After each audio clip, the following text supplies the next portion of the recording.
नमस्कार, आप देख रहे हैं इंडिया वॉइस। मैं हूं आपके साथ रिया डंगवाल। बुलेटिन की शुरुआत करेंगे बड़ी खबर के साथ। सबसे पहले बात गुजरात की कर लेते हैं। गुजरात के आदंड में पीएम मोदी ने जनसभा की। कांग्रेस पर इस दौरान जमकर निशाना साधा। चलिए आपको सुनवाते हैं पीएम ने क्या कुछ कहा। ચૂંટણીઓ લડાવી પણ ખરી અને ચૂંટણીઓ લડી પણ ખરી.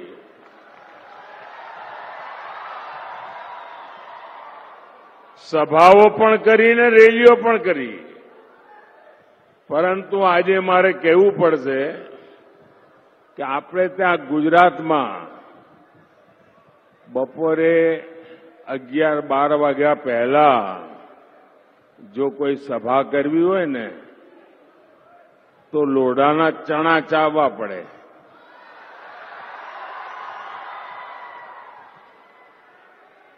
બધા એમ કે હાજે જરા ઠંડક થાય ત્યારે રાખજો ને.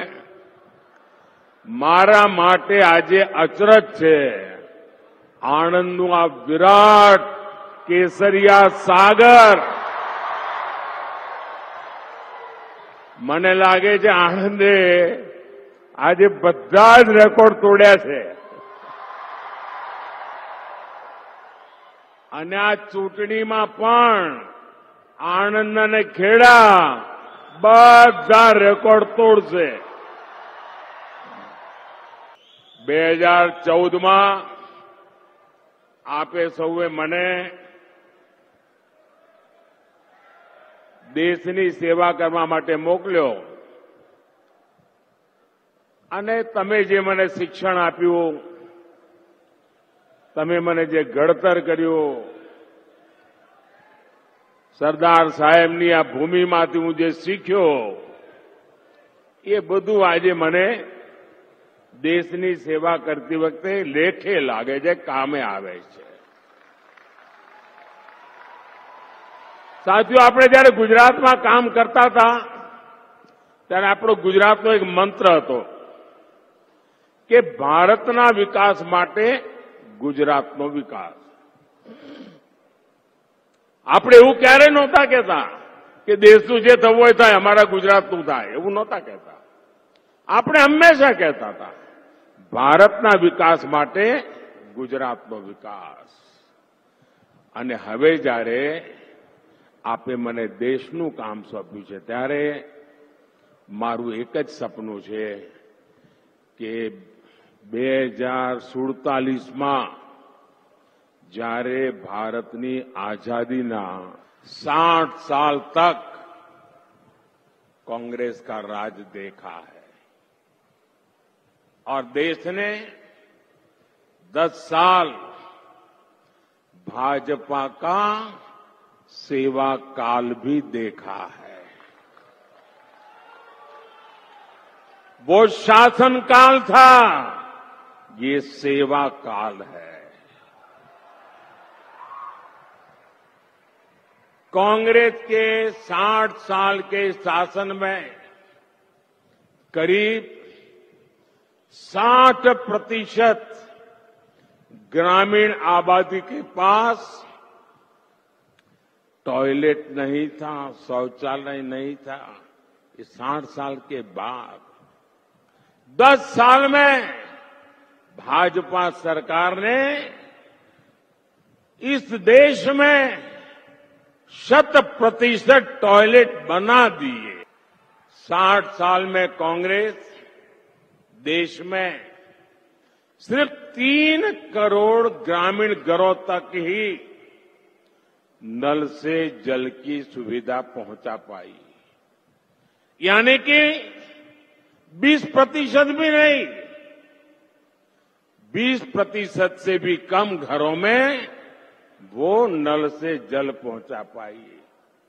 10 साल में ही नल से जल पहुंचने वाले घरों की संख्या आज 14 करोड़ घर हो गई है.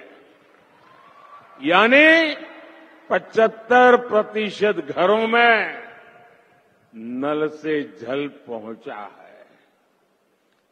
कांग्रेस ने क्या किया? बैंकों का राष्ट्रीयकरण किया, बैंकों पर कब्जा कर लिया और ये कहा कि बैंक गरीबों के लिए होनी चाहिए, इसलिए राष्ट्रीयकरण। आज स्थिति ये है कि बैंकों का राष्ट्रीयकरण गरीबों के नाम पर करने के बावजूद भी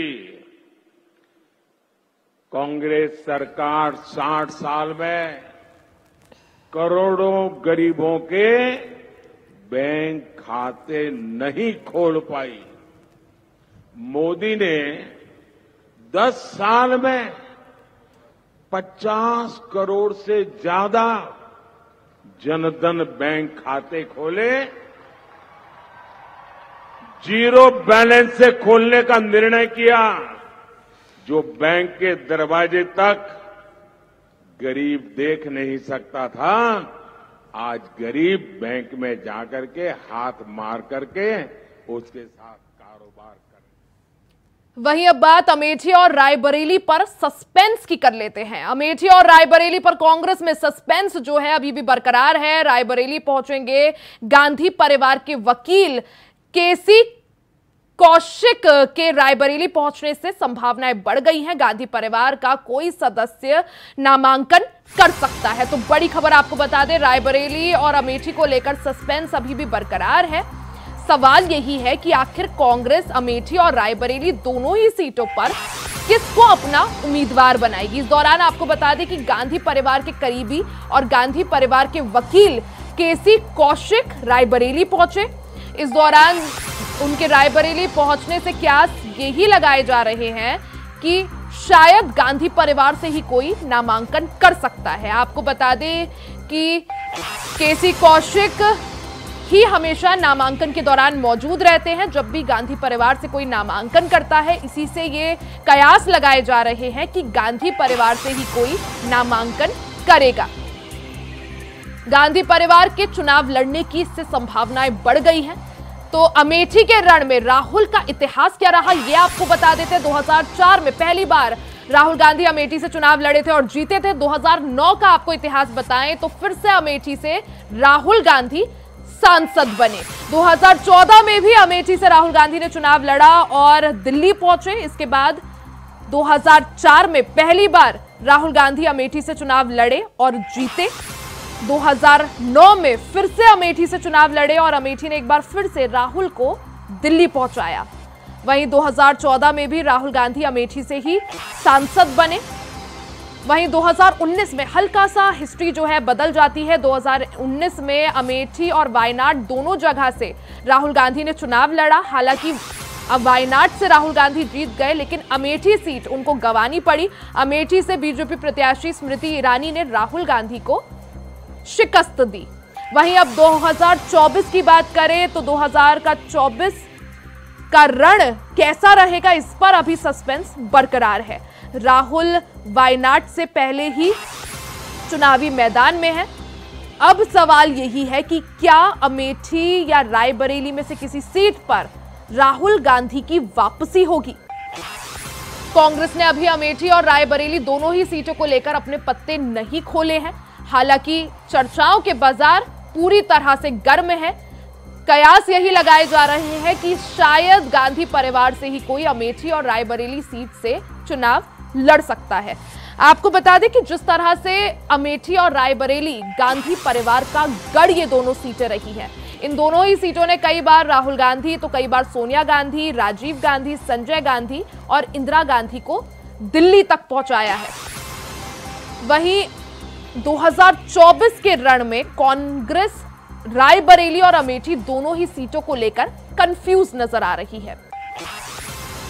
तो अमेठी और रायबरेली दोनों ही सीटों पर सस्पेंस बरकरार है। हालांकि अमेठी से बीजेपी की स्मृति ईरानी चुनावी मैदान में है। वहीं रायबरेली में भारतीय जनता पार्टी ने भी अभी तक अपने पत्ते नहीं खोले हैं। वहीं इस दौरान क्योंकि 3 मई को अमेठी और रायबरेली दोनों ही सीटों पर नामांकन का आखिरी दिन है, तो कुछ ही घंटों का और इंतजार और माना यही जा रहा है कि आज ये सस्पेंस खत्म हो जाएगा। आज इस चीज का ऐलान हो जाएगा कि कांग्रेस की तरफ से रायबरेली और अमेठी इन दोनों ही सीट पर कौन प्रत्याशी होगा। इस दौरान बीच में खबरें ये भी थी कि शायद प्रियंका गांधी रायबरेली से चुनाव लड़ सकती हैं। हालांकि उसके बाद उन्होंने ये चीज साफ कर दी कि वो कांग्रेस में प्रचार प्रसार कांग्रेस के लिए करेंगी।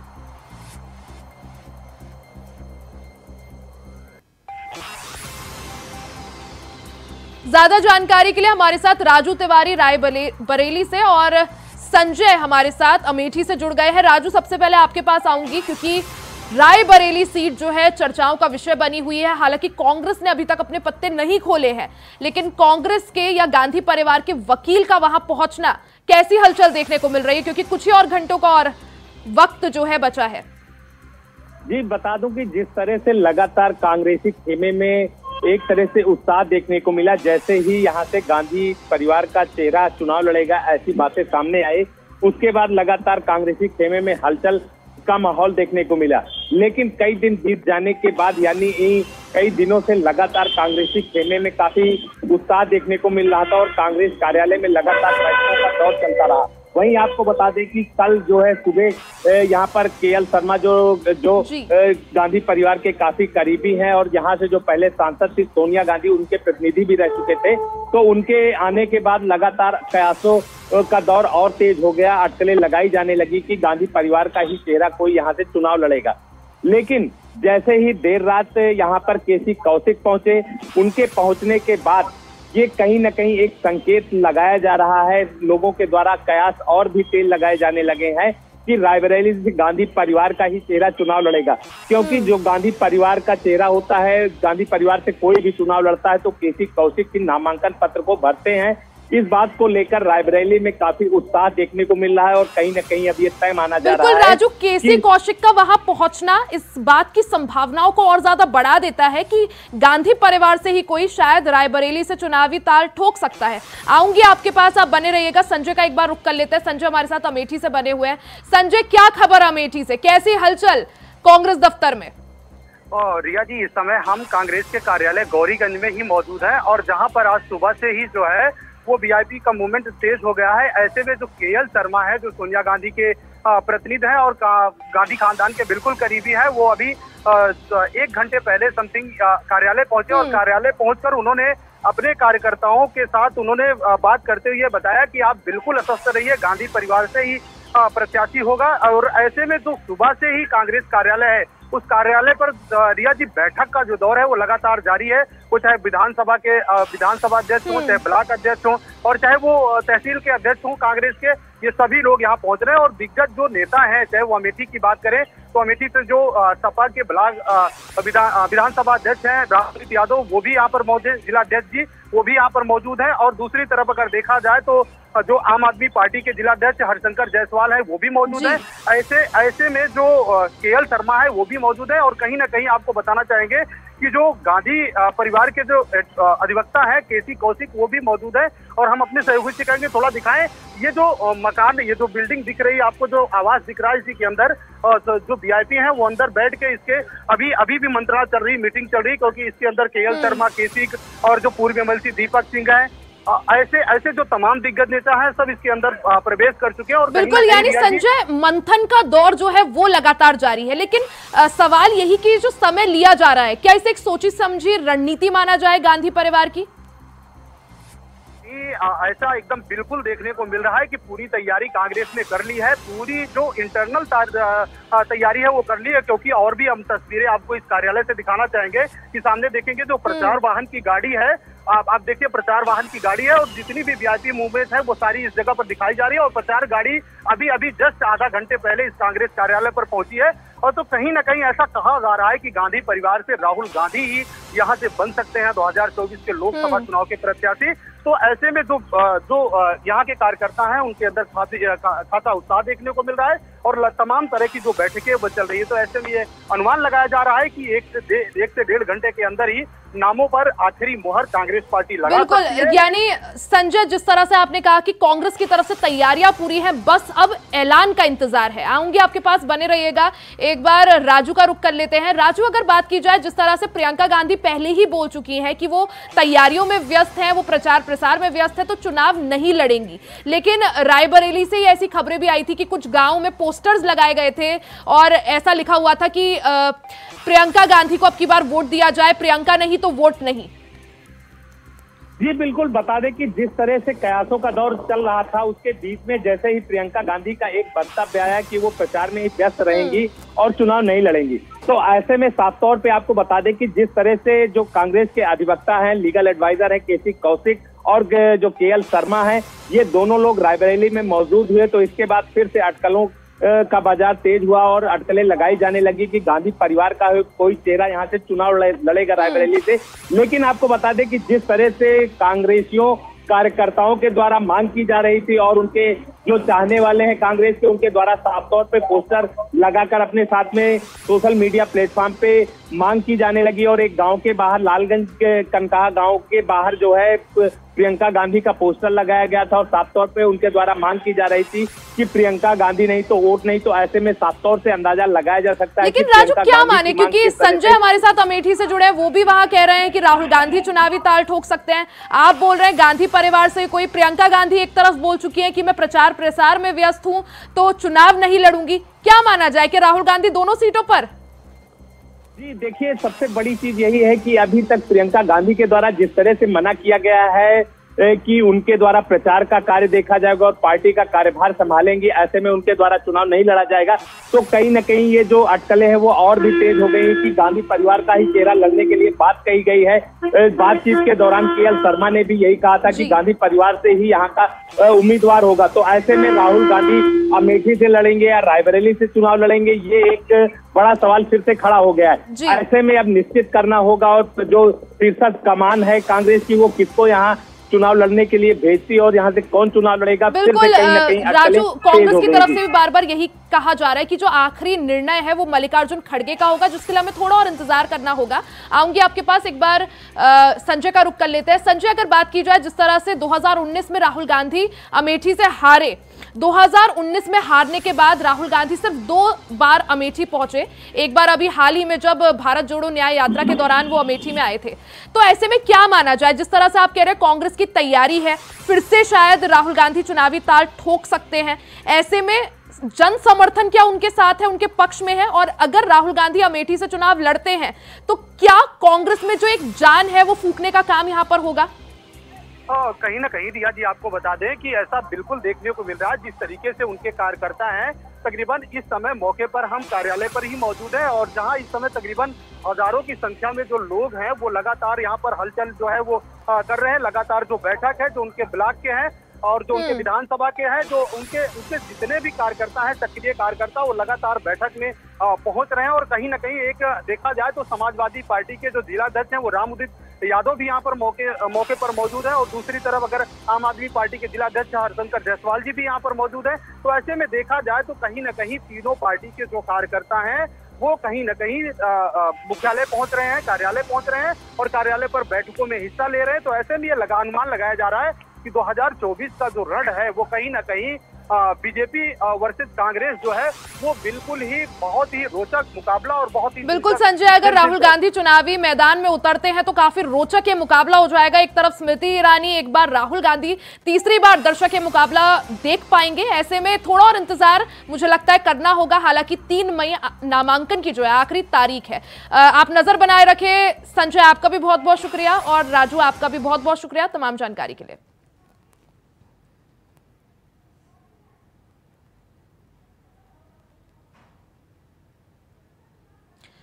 तो अमेठी में राहुल गांधी का इतिहास क्या रहा वो आपको बता दें। 2004 में उन्होंने अपने राजनीतिक पारी की शुरुआत की थी, जिसके बाद वो लगातार जीतते चले गए। 2019 में उन्हें हार का सामना करने को मिला। खबरों में आगे बढ़ते हैं। लखनऊ से बड़ी खबर आपको बता दें, सपा कार्यालय के बाहर प्रदर्शन हुआ। भीम निषाद के समर्थक धरने पर बैठ गए। सुल्तानपुर से प्रत्याशी थे भीम निषाद, जिसके बाद उनका टिकट काटा गया। टिकट कटने से नाराज है समर्थक, अखिलेश यादव के नहीं मिलने से नाराज है और नाराज कार्यकर्ता कैसे आखिर अखिलेश उन्हें मनाएंगे, सवाल बरकरार। तो लखनऊ से बड़ी खबर आपको बता दें, सपा कार्यालय के बाहर समाजवादी पार्टी के कुछ कार्यकर्ताओं ने प्रदर्शन किया। भीम निषाद के समर्थक वहां पर पहुंचे, सपा कार्यालय के बाहर धरने पर बैठ गए। सुल्तानपुर से भीम निषाद को पहले प्रत्याशी बनाया गया था, हालांकि उनका टिकट कटने से उनके समर्थक नाराज हैं, जिससे वो सपा कार्यालय के बाहर पहुंचे। उन्होंने प्रदर्शन किया, धरने पर बैठ गए। अखिलेश यादव से मिलने की कार्यकर्ता लगातार मांग कर रहे थे, लेकिन अखिलेश यादव से मिलने नहीं दिया गया, जिसके बाद कार्यकर्ता जो है नाराज होकर धरने पर बैठ गए हैं। तस्वीरें आपको दिखा रहे हैं, आप देख सकते हैं किस तरह से सपा कार्यालय के बाहर भीम निषाद के जो समर्थक हैं और समाजवादी पार्टी के कार्यकर्ता हैं वो धरने पर बैठ गए हैं। भीम निषाद को पहले सुल्तानपुर से प्रत्याशी बनाया गया था, हालांकि उसके बाद उनका टिकट कट गया, जिसके बाद टिकट कटने से उनके जो समर्थक हैं वो नाराज हैं। सपा कार्यालय के बाहर उनके समर्थक पहुंचे, अखिलेश यादव से मिलने की वो बात कर रहे थे। सुल्तानपुर से भीम निषाद प्रत्याशी थे, हालांकि बाद में प्रत्याशी बदलते हुए उनका टिकट काट दिया गया, जिससे उनके समर्थक नाराज हैं। नाराजगी जाहिर करने के लिए उनके समर्थक समाजवादी पार्टी कार्यालय के बाहर पहुंचे, धरने पर बैठ गए। अखिलेश यादव से मिलने की लगातार मांग करते रहे, लेकिन अखिलेश यादव से मिलने नहीं दिया गया, जिससे सपा कार्यकर्ताओं में नाराजगी है। तो सबसे पहले दाहिने हाथ से हमको हाथ मिलाए और बाएं हाथ में रिपीट जा रहा है, सही ना। तो सपा कार्यालय के बाहर प्रदर्शन देखने को मिला। एक बार फिर से समाजवादी पार्टी में अंतर कलह जो है वो सामने आ गई है। बार बार हमने देखा, एक नहीं बल्कि कई सारी ऐसी सीट्स थी जिनमें समाजवादी पार्टी ने कैंडिडेट बदले।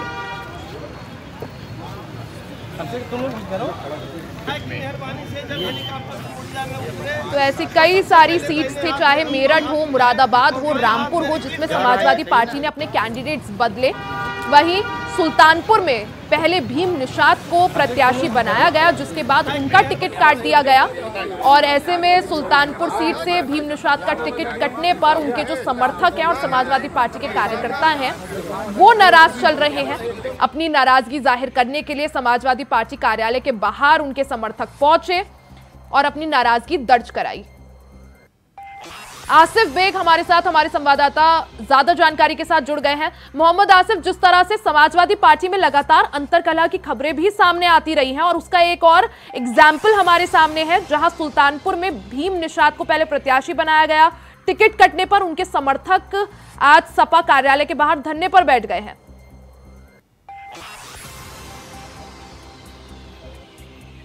मोहम्मद आसिफ, आपको आवाज मिल पा रही है? जी बिल्कुल, जी मोहम्मद आसिफ, मेरा सवाल यही था कि जिस तरह से अंतरकलह की खबरें लगातार समाजवादी पार्टी में सामने आती रही हैं, उसका एक और एग्जाम्पल हमें आज देखने को मिला, जब भीम निषाद का टिकट कटने पर उनके जो समर्थक हैं वो सपा कार्यालय के बाहर पहुंचे और धरने पर बैठ गए। जी बिल्कुल, बता दूं कि जिस तरह से समाजवादी पार्टी में प्रत्याशियों के चयन और टिकट कटने को लेकर लगातार कला और कंफ्यूजन चल रही है, लेकिन अगर बात करें सुल्तानपुर की सीट की, तो सुल्तानपुर से भीम निषाद को सपा प्रमुख अखिलेश यादव ने प्रत्याशी घोषित किया था, लेकिन कुछ ही दिनों में उनका टिकट कट कर दिया गया, जिससे यहाँ पर कलह चलती रही। लेकिन आज भीम निषाद के समर्थक और भीम निषाद खुद सपा प्रमुख से मिलने पहुंचे, जहां पर सपा प्रमुख अखिलेश यादव से मुलाकात नहीं हो सकी, जिसको लेकर जो इनके समर्थक है काफी गुस्से में आ गए और सपा मुख्यालय के सामने धरने पर बैठ गए और साथ ही साथ नारेबाजी करने लगे और कहने लगे कि भीम निषाद को यहाँ से प्रत्याशी फिर से घोषित किया जाए। हालांकि एमएलसी अरविंद सिंह गोप उन्हें अंदर बुलाकर ले गए, समझाने बुझाने की कोशिश किया, लेकिन अब भी जो समाजवादी पार्टी कार्यकर्ता है वह नाराज है और लगातार यह मांग कर रहे हैं कि भीम निषाद को यहाँ से प्रत्याशी। मोहम्मद आसिफ, जिस तरह से समाजवादी पार्टी के अंदर जो अंतरकलह चल रही है वो निकलकर खुलकर सामने आ रही है, ऐसे में भीम निषाद और उनके समर्थकों को कैसे मनाएंगे अखिलेश यादव? जी बिल्कुल, बता दूं कि जिस तरह से समाजवादी पार्टी में कंफ्यूजन चल रहा है और लगातार जो है कला की बातें सामने आ रही है, लेकिन सुल्तानपुर और श्रावस्ती जिले की जो सीट है यहाँ पर आज प्रदर्शन हुआ प्रत्याशी बदलने को लेकर। श्रावस्ती जिले में राम सरोवर वर्मा जो प्रत्याशी घोषित किए गए बसपा से, वह चुनाव जीते थे और सपा में शामिल हुए, यहाँ भी प्रदर्शन हुआ और भीम निषाद को लेकर भी जो प्रदर्शन चल रहा है, इसको लेकर आप देख रहे हैं कि सपा प्रमुख अखिलेश यादव का क्या फैसला रहता है, लेकिन भीम निषाद हमारे साथ मौजूद है। उन्हें कुछ आश्वासन दिया गया था अंदर पार्टी कार्यालय में ले जाकर, जिससे बात करने की कोशिश करते। क्या कहा गया आपको?